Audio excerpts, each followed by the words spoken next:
రాష్ట్ర రాజకీయాల్లో ఫ్యాక్షనిజం మొదలైంది వైఎస్ కుటుంబంతో. రాజకీయాలు నేరమయమైంది వైఎస్ కుటుంబంతో మొదలయ్యాయి. అంతకుముందు రాయలసీమలో ఫ్యాక్షనిజం ఉంది, ఎప్పుడో టైం ఇమ్మెమోరియల్ చరిత్ర కాలం నుంచి కూడా ఫ్యాక్షనిజం ఉంది.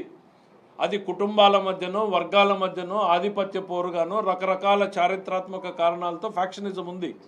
కానీ ఆ ఫ్యాక్షనిజానికి రాజకీయానికి ఎప్పుడూ కూడా జోడించినటువంటి సందర్భాలు లేవు. రాజకీయ నాయకులు ఎవరున్నా కూడా ఫ్యాక్షనిజానికి దూరంగా అదొక లా అండ్ ఆర్డర్ ఇష్యూగానే చూసేటువంటి వాళ్ళు.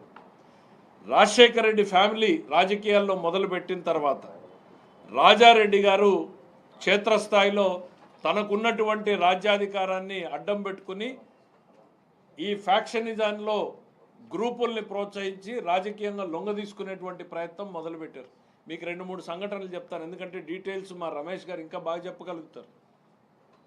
పులివెందల్లో 89 గవర్నమెంటు కాంగ్రెస్ గవర్నమెంట్ వచ్చిన తర్వాత ఫస్ట్ తీవ్రమైనటువంటి ఫ్యాక్షనిజానికి తోడ్పాటు ఇవ్వడం మొదలైంది.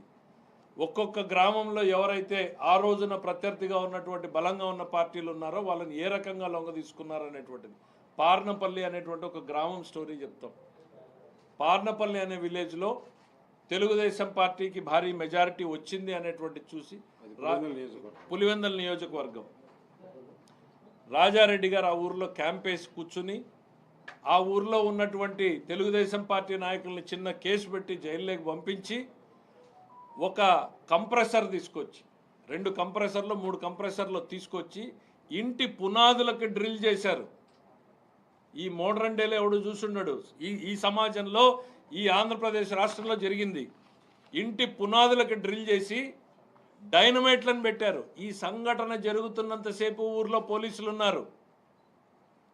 ఒక ఎస్ఐ 10 మంది పోలీసులు ఉంటే వాళ్ళను ఒక గదిలోకేసి బంధించారు.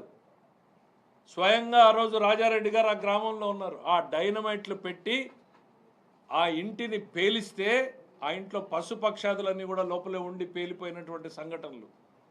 2000 మంది ఆ ఊరి మీద దాడికి పోయారు. మీరు మహిళల పట్ల మీరు ప్రవర్తించినటువంటి తీరు ఈ రోజు కూడా ప్రజలు మర్చిపోలేదు.